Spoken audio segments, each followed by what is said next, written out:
it was a promise of a comprehensive risk assessment in March. No fanfare. Yet what followed would set the British establishment talking for weeks. According to sources close to the situation, the highly anticipated summer return of Prince Harry and Meghan Markle to British soil has descended into a logistical nightmare and a bitter public standoff with the government, leaving the family travel plans in total disarray. The Duke of Sussex is understood to be actively reconsidering bringing his wife and young children to the United Kingdom this July after being dealt a severe blow by the Home Office. A spokesperson confirmed that the department has denied his application for a taxpayer-funded police protection package, throwing their scheduled 5-day visit into complete chaos.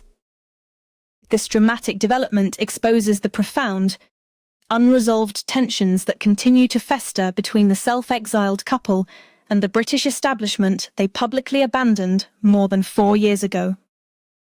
The trip was originally intended to mark a significant moment for the Sussexes, featuring appearances at events tied closely to the Duke's beloved Invictus Games and various charitable patronages. The Duchess was scheduled to stand by his side during visits to the historic Royal Hospital Chelsea and a massive Invictus gathering at the National Exhibition Centre in Birmingham. While Prince Archie and Princess Lilibet were never expected to participate in public engagements, their inclusion in the travel itinerary was fueled by a deeply personal motive. Associates close to the family state that the Duke is desperate for his children to spend time with their grandfather, King Charles. Raised in near-total isolation from their royal heritage in California, the young children have not seen the British monarch since the late Queen Elizabeth II's Platinum Jubilee celebrations in 2022. That tense milestone saw the family briefly unite at Frogmore Cottage in Windsor to celebrate Princess Lilibet's first birthday, a property from which the couple has since been completely evicted. The realization that his children are growing up completely detached from the House of Windsor has become a source of immense anguish for Prince Harry, who had hoped this trip would provide a vital bridge to mend fractured family bonds. However, those hopes have been shattered by the stark reality of the government's uncompromising stance on royal security, which treats the Duke as a private citizen rather than a working member of the royal firm. The revelation regarding the denial of official police protection came mere moments after the public announcement of the trip, leaving the Sussex camp in a state of utter shock and fury. Sources close to the Duke and Duchess have launched a fierce counterattack against the Home Office and the Executive Committee for the Protection of Royalty and Public Figures, widely known as REVEC. And the committee stands accused of willfully creating hostile conditions that make it virtually impossible for the family to safely navigate the country during their scheduled 5-day visit. The Sussex camp has revealed that they were subjected to agonizing delays throughout the planning process. They were explicitly promised a comprehensive risk assessment by the Risk Management Board in March, only to be informed last week that all such crucial assessments had been abruptly paused without any explanation. This administrative paralysis has left the couple's private security team in a highly precarious position, struggling to plan complex travel logistics across multiple UK locations without the official support they require. Without official support, the private team lacks the legal authority, advanced intelligence, and armed intervention capabilities that only official British police forces can provide. This operational vacuum has made the planned visit look increasingly untenable, throwing their security strategy into complete disarray. It has exposed the stark limitations of relying on private protection in a country with strict regulations regarding private security operations. This high-stakes security meltdown highlights the deep irony of the Duke and Duchess of Sussex's current predicament, illustrating a profound truth about their dramatic exit from royal life. When they chose to step down from their official duties in 2020, They operated under the grand, deeply flawed delusion that they could successfully rewrite the centuries-old rules of the British monarchy completely in their own favour. Their ultimate goal was to establish a lucrative, unprecedented half-in, half-out arrangement that would allow them to retain all the glittering privileges of their royal status, including grand titles, historic palaces, elite security details, and immense global prestige. At the same time, they sought to entirely escape the heavy burdens of public duty, strict institutional discipline, and rigorous accountability.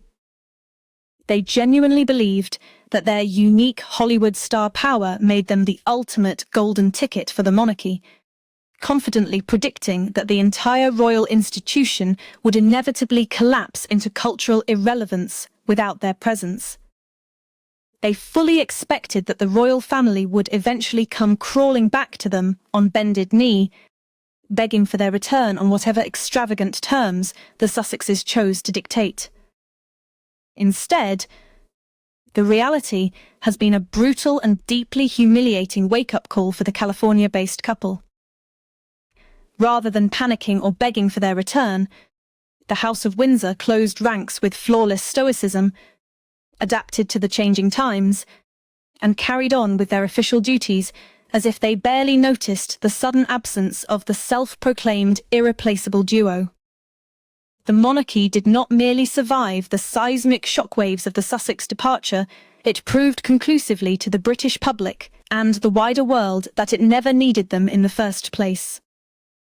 This represents the ultimate humiliation for Harry and Meghan, who have spent the last several years in launching a relentless, scorched earth media campaign against the royal institution, only to discover that their own global brand is entirely dependent on the very family they claim to despise. Through explosive television interviews, a highly publicised Netflix docuseries, and the Duke's deeply personal memoir, they have repeatedly screamed their grievances to the world. Yet every piece of content they produce only underscores their inability to let go of their royal connections.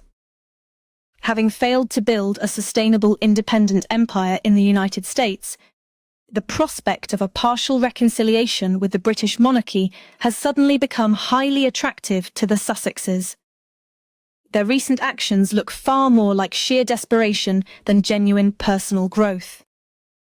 Their entire post-royal strategy has resulted in one of the most embarrassing own goals in modern royal history, having bet everything on the arrogant assumption that the crown needed them far more than they needed the crown. Today, the monarchy stands strong, supported by the steadfast dedication of working royals who continue to represent the crown with dignity. Meanwhile, the Sussexes find themselves trapped in a self-inflicted exile, desperately sniffing around for a viable way back into the royal fold. The ongoing battle over police protection is merely the latest chapter in this ongoing saga of desperation. The Duke realises that the private security apparatus he pays millions for in America is completely unequipped to handle the unique threats he faces on British soil. According to insiders, the Sussex's private security team has conducted its own extensive risk assessment, which has flagged severe concerns regarding their safety in the United Kingdom. The team argues that protective security should always be dictated by the actual level of risk an individual faces due to their identity and history, rather than their current official job title. They point out that while Prince Harry's role within the monarchy has fundamentally changed, the severe threats directed at him because of who he is, his high-profile military service as a former soldier in Afghanistan, and his status as a target for extremist groups have not simply vanished. The situation is further complicated by the fact that private bodyguards have strictly limited legal authority in the United Kingdom. These private security officers cannot carry firearms, they cannot utilise blue police lights to navigate heavy traffic, and they do not possess the legal power to forcibly remove or arrest individuals who cross security boundaries in public spaces. The Sussex camp has revealed that there have been at least 3 separate security incidents in the United Kingdom within the past 12 months alone, each involving a deeply fixated individual who managed to breach outer boundaries and get within feet of the Duke. While Prince Harry is described as robust and calm when handling these close encounters, there is immense panic within his inner circle regarding the devastating psychological and physical impact such terrifying moments could have on his young children. The Duke refuses to expose Prince Archie and Princess Lilibet to the unpredictable nature of British crowds without the ironclad guarantee of armed police intervention. This has led to intense internal debates within the Sussex household, with the couple fiercely debating whether it is worth risking their children's safety just to facilitate a brief family reunion with a grandfather they barely know. In a bid to rescue the visit, desperate logistical compromises are being explored. One contingency plan involves leaving the children and the Duchess in mainland Europe, with Prince Harry flying into the United Kingdom alone to fulfill his commitments to Wellchild, Scotty's Little Soldiers, and the Invictus Games. Another option under consideration is to fly the entire family in and out within a single day, minimising public exposure. Buckingham Palace has attempted to de-escalate the situation, with King Charles extending an invitation for the family to stay at a secure, undisclosed royal property. However, this only resolves safety within royal walls, leaving the logistics of moving the family across the country completely unresolved. The government has firmly defended its position, stating that the nation's security system is rigorous and proportionate. A spokesman reiterated the long-standing policy of refusing to disclose specific details regarding security arrangements to protect operational integrity.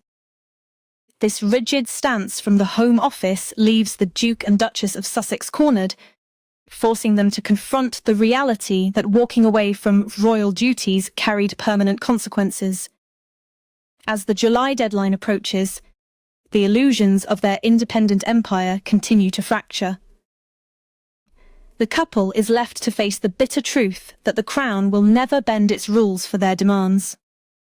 They must decide whether to proceed under these security limitations or cancel the planned family return.